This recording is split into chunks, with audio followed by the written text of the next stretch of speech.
Realizing we had absorbed as much as possible of what he was talking about, Rich Dad said, "I want you boys to avoid that trap. That is really what I want to teach you. Not just to be rich, because being rich does not solve the problem." "It doesn't?" I asked, surprised. "No, it doesn't. Let me finish with the other emotion, which is desire. Some call it greed, but I prefer desire. It's perfectly normal to desire something better, prettier, more fun or exciting. So people also work for money because of desire. They desire money for the joy they think it can buy.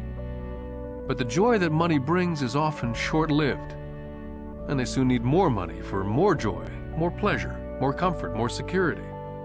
So they keep working, thinking money will soothe their souls that are troubled by fear and desire, but money cannot do that." "Even for rich people?" Mike asked. "Rich people included," said Rich Dad. "In fact, the reason many rich people are rich is not because of desire, but because of fear. They actually think that money can eliminate that fear of not having money, of being poor. So they amass tons of it only to find out that the fear gets worse. They now fear losing it. I have friends who keep on working even though they have plenty. I know people who have millions who are more afraid now than when they were poor. They're terrified of losing all their money. I want to teach you to master the power of money, not be afraid of it. And they don't teach that in school. If you don't learn it, you can become a slave to money." It was finally making sense. He did want us to widen our views, to see what Mrs. Martin could not see, his employees could not see, or my dad for that matter. He used examples that sounded cruel at the time, but I've never forgotten them.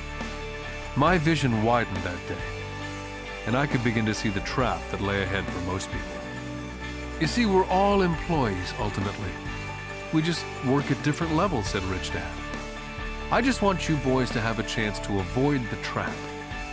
The trap caused by those two emotions, fear and desire. Use them in your favor, not against you.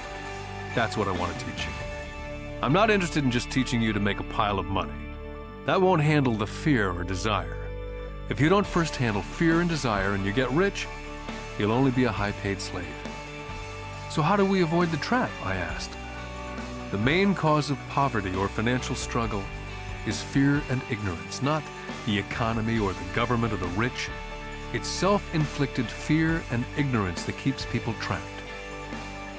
So you boys go to school and get your college degrees. I'll teach you how to stay out of the trap.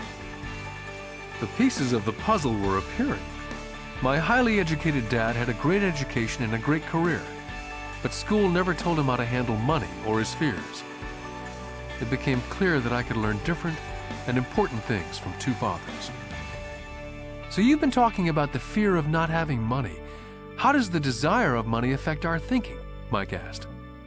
How did you feel when I tempted you with a pay raise? Did you notice your desires rising? We nodded our heads.